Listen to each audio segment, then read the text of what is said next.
The phone rang, cutting through the hum of the bakery's convection ovens. Loretta wiped her flour-dusted hands on her apron and picked up, balancing the phone between her ear and shoulder. She didn't even get a chance to say hello before her mother's voice came through, sharp and clipped. "Loretta, we need to talk about tonight." Loretta froze, her heart sinking.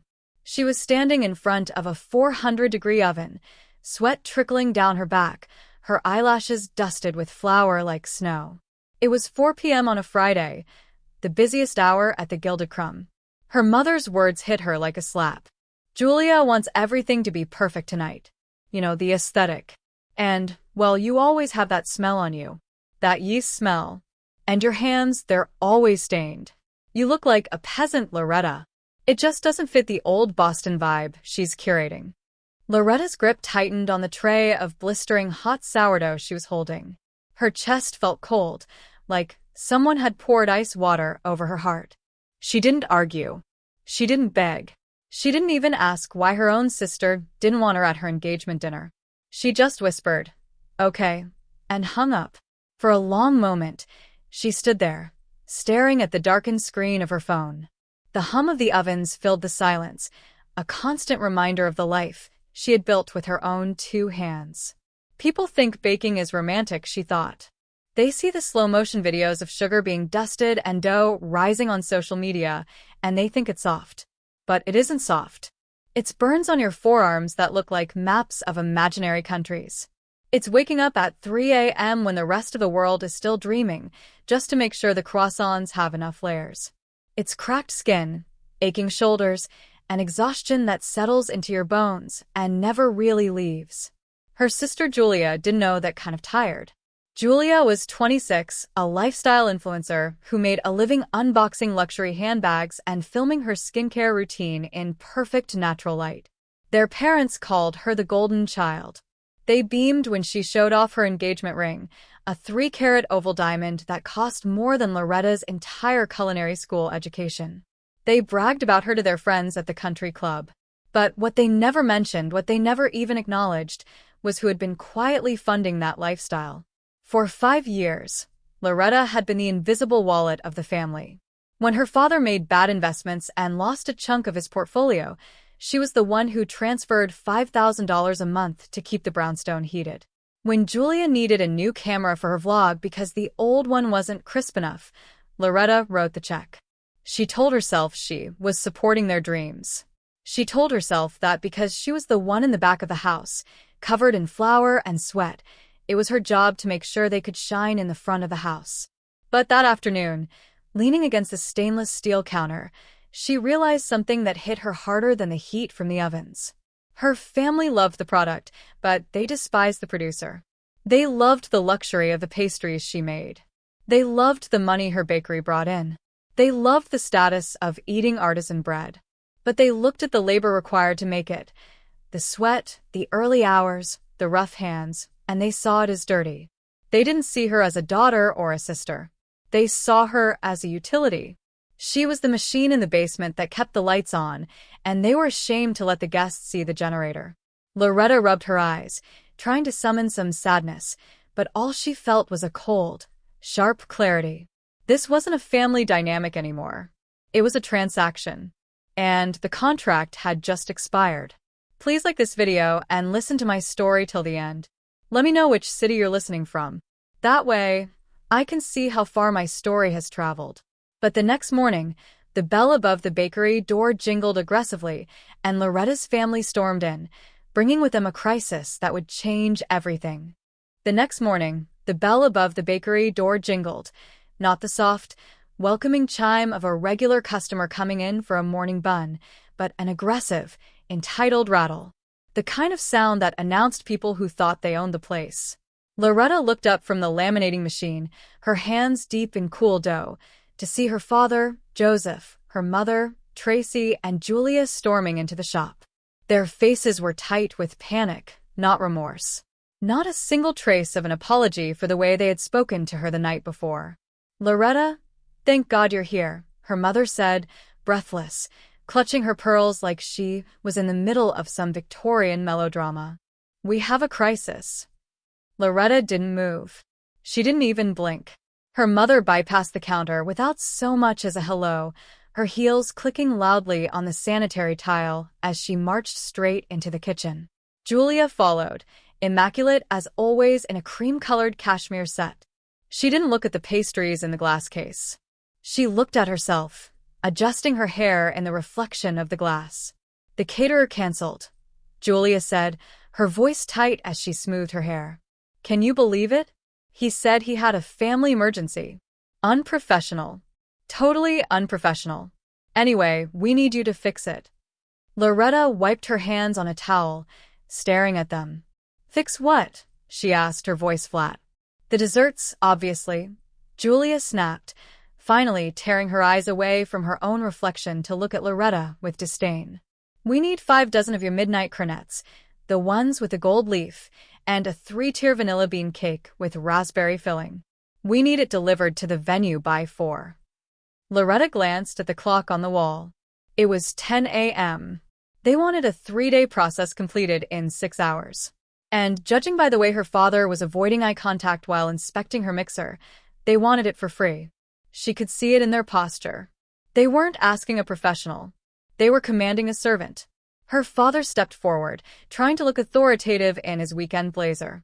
"Look, Loretta, we know it's short notice, but this is for your sister. We need to make a good impression. Alex's business partners are going to be there. We need the best." Loretta's eyes flicked to Julia, who was back to admiring herself in the glass.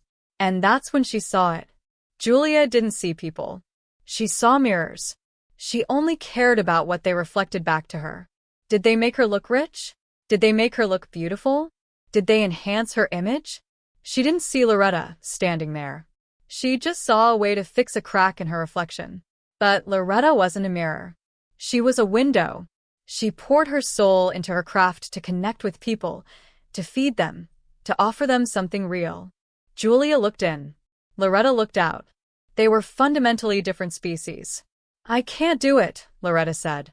The silence in the kitchen was sudden and absolute. Her mother's mouth dropped open. "What do you mean you can't? You have flour right there. Just make them." "I can't make them," Loretta repeated, her voice steady. "The dough for the cornets takes 48 hours to rest. The cake layers need to cool. It's physically impossible." "You're just being selfish," Julia hissed, her face twisting into something ugly. "You're punishing me because Mom uninvited you. God, you're so petty. It's my engagement, Loretta. You're going to ruin everything just because your feelings are hurt." "I'm not being petty," Loretta said, her voice calm but firm. "I'm being a baker. Physics doesn't care about your engagement party."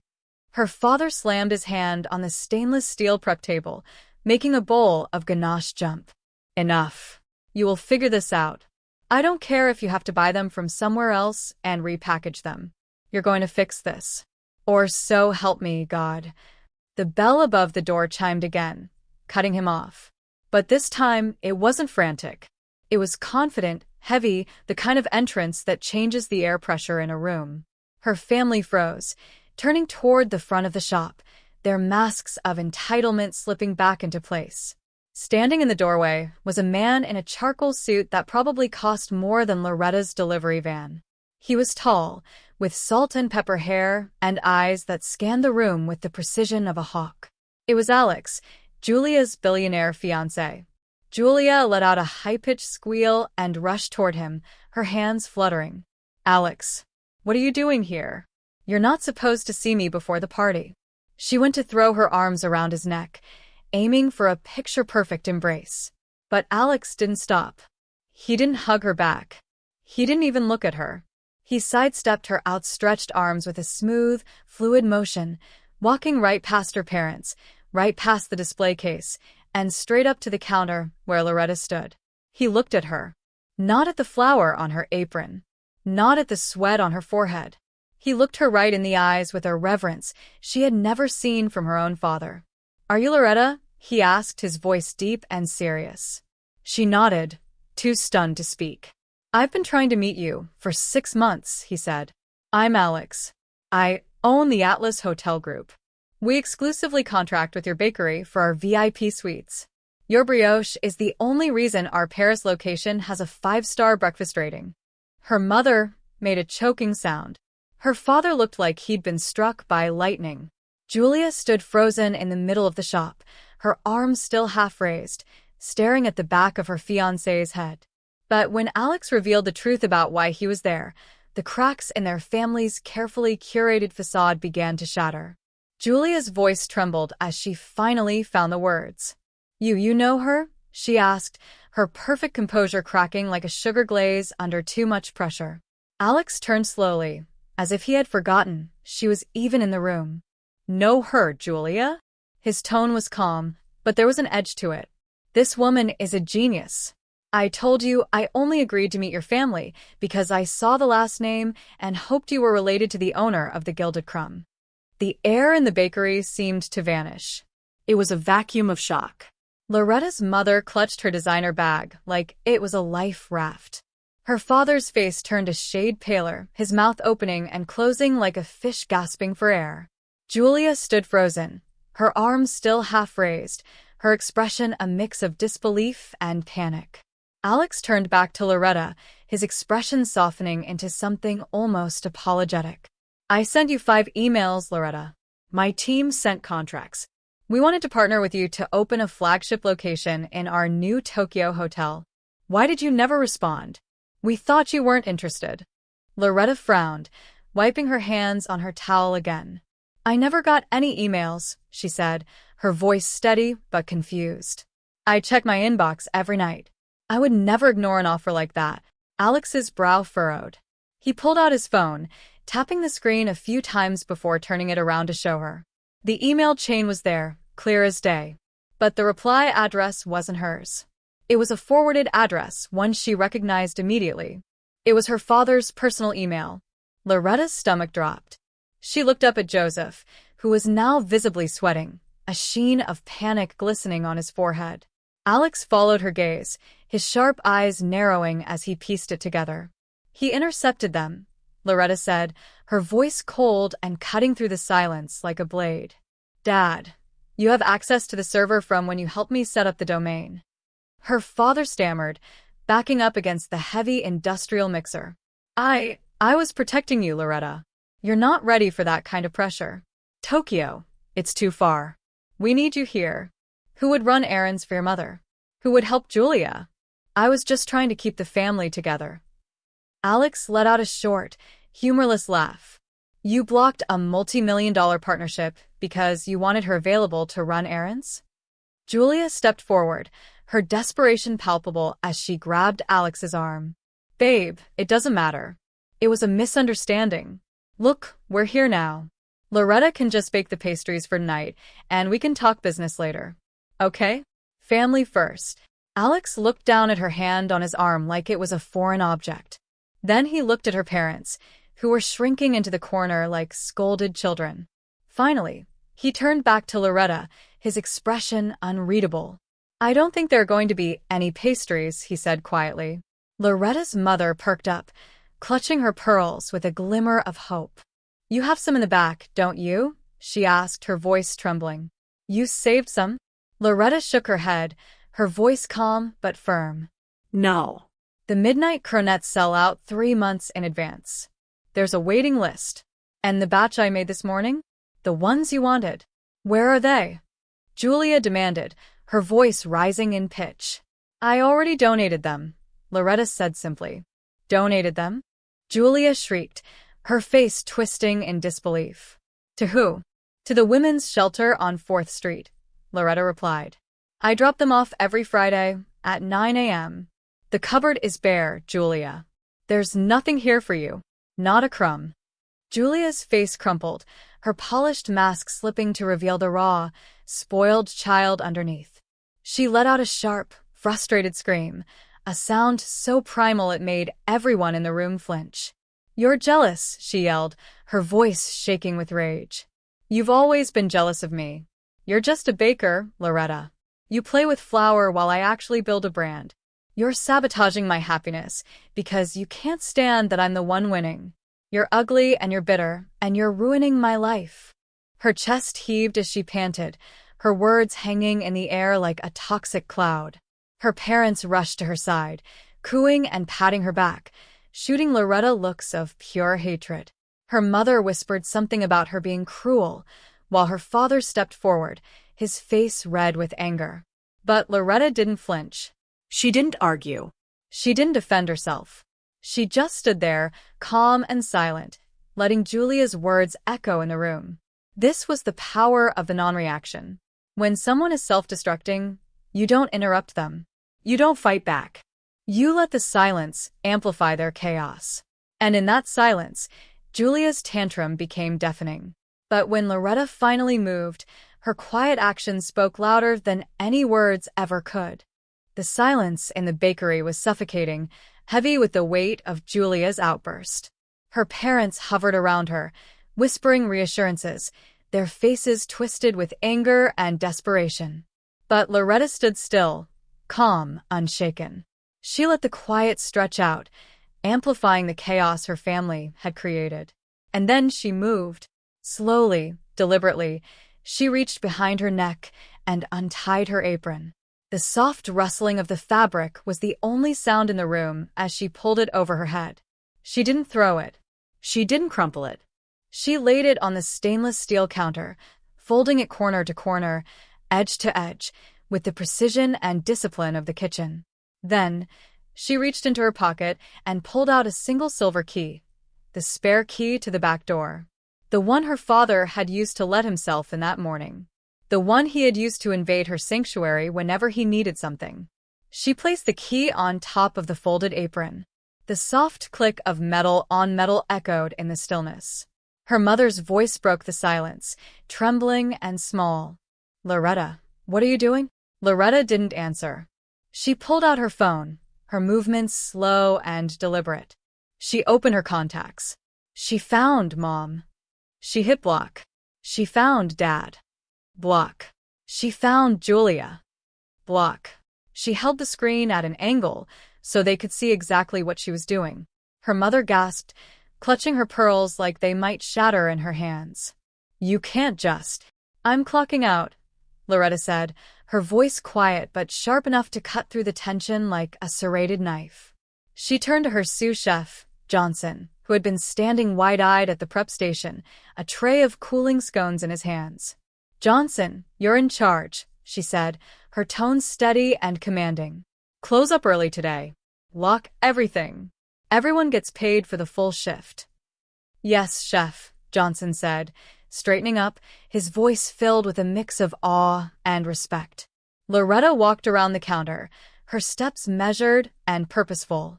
She walked past her father, who wouldn't meet her eyes, his bluster completely gone now that his leverage had evaporated. She walked past her mother, who was trembling, realizing she had just lost her ATM and her punching bag in the span of 5 minutes. She walked past Julia, who was sobbing into her hands, her engagement party ruined, not by Loretta, but by the truth. She stopped in front of Alex. He was standing very still, watching Julia with an expression that was unreadable, like a statue carved from granite. He looked at the woman he was supposed to marry, seeing her entitlement, her cruelty, the ugliness spilling out of her. Then he looked at Loretta, standing calmly in her flour-dusted apron, her face serene and resolute. Loretta met his gaze. "I'm going to get a coffee," she said, her voice steady and unbothered. "You're welcome to join me." Alex didn't hesitate. He didn't look at Julia. He didn't say goodbye to the parents he had been trying to impress. He turned his back on them, on the aesthetic, on the entire toxic circus. "After you," he said. They walked out the front door into the snowy Boston street. The bells above the door chimed one last time, a soft, final note. Behind them, the bakery smelled like burnt sugar and regret. But out there, the air was cold and clean. Loretta took a deep breath, the icy air filling her lungs, and for the first time in years, she felt light. The weight of her family's expectations, their demands, their entitlement, it was gone. But the fallout from that moment was far from over, and what came next would change everything for Loretta and her family forever. The fallout was quiet, but it was spectacular. There were no screaming matches in the street, No dramatic confrontations. Just the devastating weight of consequences finally arriving. That night, Alex ended his engagement to Julia via text message. It wasn't cruel, it was decisive. He cited a fundamental incompatibility of values, which was corporate speak for, "I realized you and your family are monsters." Julia tried to spin the story on social media, posting a tearful video about how she had been blindsided and how her jealous sister had ruined her big day. But without Alex's money and connections, her content dried up. The engagement party venue sued her for cancellation fees. The aesthetic she had so carefully curated crumbled because it had been built on a foundation Loretta had been quietly funding for years. Her followers moved on to the next shiny thing, leaving her behind in the rubble of her own making. Her parents fared no better. Without Loretta's monthly transfers, the invisible wallet that had kept their lifestyle afloat, they couldn't afford the least brownstone. The heat was turned off in February, and they were forced to downsize to a condo in the suburbs, miles away from the old Boston image they had clung to so desperately. They tried to reach out to Loretta through cousins and aunts, sending messages about family unity and forgiveness. But Loretta never replied. She didn't need to. She had already said everything she needed to say when she placed that key on the counter. And Loretta? Loretta thrived. 1 year later, she stood in front of a massive glass storefront in Tokyo. The sign above the door read "The Gilded Crumb" in elegant gold lettering. It was the flagship location she and Alex had opened together. They weren't a couple, they were partners. He respected her craft, and she respected his vision. Together, they had built something extraordinary. Alex stood beside her, holding the ribbon-cutting scissors. He looked at her and smiled, not with pity, not with condescension, but with the same reverence he had shown that day in the bakery. Loretta looked around at the crowd gathered for the grand opening. Her staff, handpicked and paid double the industry standard, stood proudly by her side. Regulars from her Boston bakery had flown in just to be there. And the women from the shelter she now sponsored with a percentage of her global profits stood in the front row, their faces glowing with gratitude. This was her family. This was the table she had built. She picked up a fresh croissant from a tray. It was warm, flaky, perfect. She took a bite, and it tasted like freedom. Tell me in the comments, what would you have done in Loretta's shoes? And if you've dealt with something similar, share your story. You're not alone. Subscribe for more stories about standing your ground and reclaiming your life.